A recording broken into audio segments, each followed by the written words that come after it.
ರಾಜ್ಯದಲ್ಲಿ ಇನ್ನೂ ನಿಲ್ತಾ ಇಲ್ಲ ಖಾಸಗಿ ಫೈನಾನ್ಸ್ ಕಿರುಕುಳ. ಹಣ ವಸೂಲಿಗೆ ಬಂದು ಅಮ್ಮ ಮಗನ ಮೇಲೆ ಹಲ್ಲೆ ಮಾಡಿದ್ದಾರೆ ಅನ್ನುವಂತ ಆರೋಪ ಕೇಳೋದಕ್ಕೆ ಸಿಗ್ತಿದೆ. ಹಣ ವಸೂಲಿಗೆ ಬಂದಂತ ಫೈನಾನ್ಸ್ ಸಿಬ್ಬಂದಿ ಗೂಂಡಾ ವರ್ತನೆ ಪ್ರದರ್ಶಿಸಿದ ಅನ್ನುವಂತ ಆರೋಪವೂ ಇದೆ.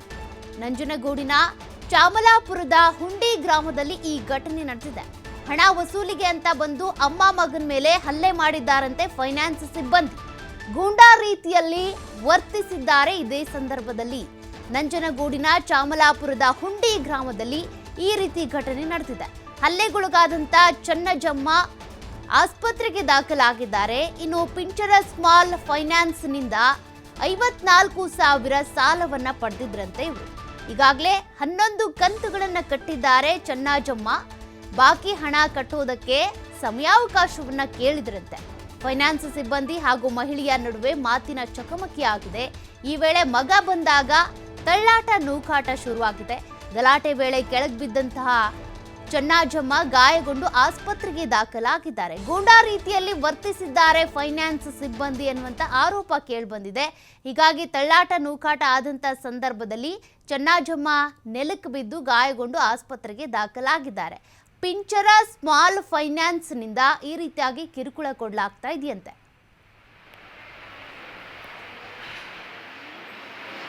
ಸರ್ ನಾವು ಸಂಘ ಕಟ್ಕೊಡ್ತೀವಿ ಹೋಗಿ ಸರ್. ಈಗ ಸ್ವಲ್ಪ ಮಧ್ಯಾಹ್ನ ಗಂಟೆ ಕಟ್ಕೊಡ್ತೀವಿ ಒಮ್ಮೆ ಸರ್. ಅದಕ್ಕೆ ಅಂಗಿ ಅಂತಿದ್ದಾರೆ ನಮ್ಮ ಕಟ್ಟೆಮ್ಮ ಅಂತಂದರು. ಇಲ್ಲ ಸರ್ ಹೋಗಿ ಕಟ್ಕೊಡ್ತೀವಿ ಅಂದ್ರಿ.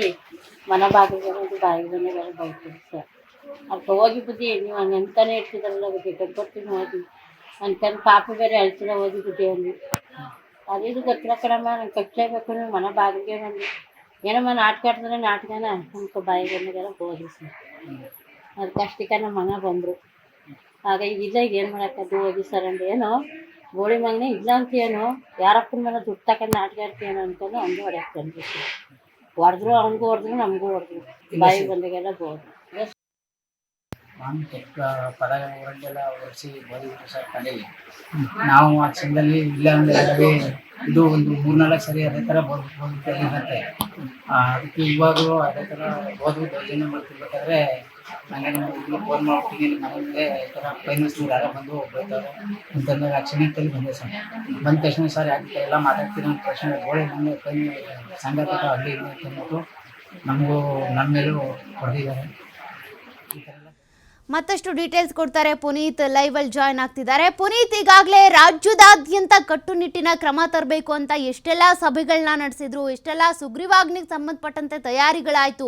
ಹಾಗಿದ್ರೂ ಕೂಡ ಬೆಳಗಾವಿ, ಅದೇ ರೀತಿಯಾಗಿ ಮೈಸೂರು ಇಂತಲ್ಲಿ ಈ ಫೈನಾನ್ಸ್ ಸಿಬ್ಬಂದಿಗಳ ಕಿರುಕುಳ ಹಾಗೇ ಮುಂದುವರಿತಾ ಇದೆ. ಒಂದ್ ಕಡೆ ಆದ ತಕ್ಷಣ ಮತ್ತೊಂದು ಕಡೆ ಇಂಥದ್ದೇ ಕಿರುಕುಳದ ಪ್ರಕರಣಗಳು ಬೆಳಕಿಗೆ ಬರ್ತಾ ಇವೆ. ಇದಕ್ಕೆ ಸಂಬಂಧಪಟ್ಟಂತೆ ಅವ್ರು ಹೆದರ್ತಾ ಇಲ್ವಾ, ಅಥವಾ ಯಾಕೆ ಈ ರೀತಿ ಬೆಳವಣಿಗೆಗಳು ಮತ್ತೆ ಮತ್ತೆ ರಿಪೀಟ್ ಆಗ್ತಾ ಇದೆ ಅಂತ?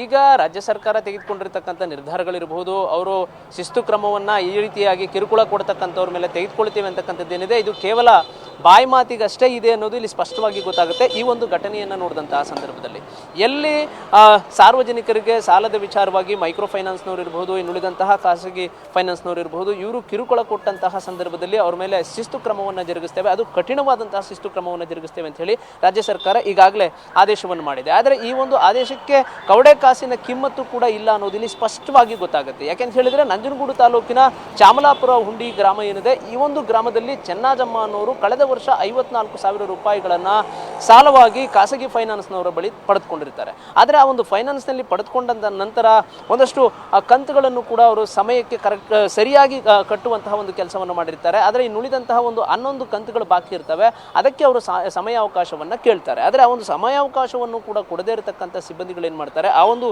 ಖಾಸಗಿ ಫೈನಾನ್ಸ್ನ ಸಿಬ್ಬಂದಿಗಳೇನಿರ್ತಾರೆ ಅವರು ವೃದ್ಧೆ ಅನ್ನುವುದನ್ನು ಕೂಡ ಕಾಣದೆ ಅವ್ರ ಮೇಲೆ ಹಲ್ಲೆ ಮಾಡ್ತಕ್ಕಂಥ ಒಂದು ಕೆಲಸಕ್ಕೆ ಮುಂದಾಗಿರ್ತಕ್ಕಂಥದ್ದು. ಅಂದರೆ ಅಲ್ಲಿ ಒಂದು ರೀತಿ ಅವ್ರಿಗೆ ಕಿರುಕುಳವನ್ನು ಕಂತನ್ನು ಕೊಡ್ತಕ್ಕಂಥದ್ದು, ಉಳಿದಂತಹ 11 ಕಂತುಗಳೇನಿದ್ದಾವೆ ಅದನ್ನು ತಕ್ಷಣ ಪೇ ಮಾಡಬೇಕು ಅನ್ನೋ ಒಂದು ವಿಷಯಕ್ಕೆ ಸಂಬಂಧಪಟ್ಟಂತೆ ಅವರೊಟ್ಟಿಗೆ ಒಂದು ಮಾತುಕತೆಯನ್ನು ಕೂಡ ಮಾಡ್ತಾ ಇರ್ತಾರೆ. ಈ ಒಂದು ಸಂದರ್ಭದಲ್ಲಿ ಚೆನ್ನಜಮ್ಮ ಏನಿದ್ದಾರೆ ಅವರ ಮಗ ಕೂಡ ಎಂಟ್ರಿ ಆಗ್ತಾರೆ. ಎಂಟ್ರಿ ಆದಂತಹ ಸಂದರ್ಭದಲ್ಲಿ ಅಲ್ಲಿ ಆ ಒಂದು ಖಾಸಗಿ ಫೈನಾನ್ಸ್ನ ಸಿಬ್ಬಂದಿ ಇರಬಹುದು, ಜೊತೆಗೆ ಆ ಚೆನ್ನಜಮ್ಮ ಅವರ ಪುತ್ರರ ನಡುವೆ ಮಾತಿನ ಒಂದು ಚಕಮಕಿ ನಡೀತಾ ಇರುತ್ತೆ. ಈ ಒಂದು ಸಂದರ್ಭದಲ್ಲಿ ಚೆನ್ನಜಮ್ಮ ಆ ಒಂದು ತಳ್ಳಾಟ ನೂಕಾಟದ ಸಂದರ್ಭದಲ್ಲಿ ಕುಸಿದು ಬೀಳ್ತಾರೆ. ಬಿದ್ದಂತಹ ಸಂದರ್ಭದಲ್ಲಿ ಅವರು ಗಾಯಗೊಂಡಿರ್ತಕ್ಕಂಥ ಚೆನ್ನಜಮ್ಮ ಅವರನ್ನ ಆಸ್ಪತ್ರೆಗೂ ಕೂಡ ದಾಖಲಿಸಲಾಗಿರ್ತಕ್ಕಂಥದ್ದು. ಈಗಾಗಲೇ ಈ ತರದ ಒಂದು ಕಿರುಕುಳವನ್ನ, ಸಾಲದ ವಿಚಾರವಾಗಿ ಕಿರುಕುಳವನ್ನ ಕೊಟ್ಟಂತಹ ಸಂದರ್ಭದಲ್ಲಿ ಅವ್ರ ಮೇಲೆ ಶಿಸ್ತು ಕ್ರಮವನ್ನು ಜರುಗಿಸಲಾಗುತ್ತೆ, ಕಠಿಣ ಕ್ರಮವನ್ನು ಜರುಗಿಸಲಾಗುತ್ತೆ ಅಂತ ಹೇಳಿ ಈಗಾಗಲೇ ಸರ್ಕಾರ ನಿರ್ಧಾರವನ್ನು ತೆಗೆದುಕೊಂಡಿದ್ರು ಕೂಡ ಆ ಒಂದು ಎಲ್ಲ ಆದೇಶಗಳಿಗೆ, ಸರ್ಕಾರದ ನಿರ್ಧಾರಗಳಿಗೆ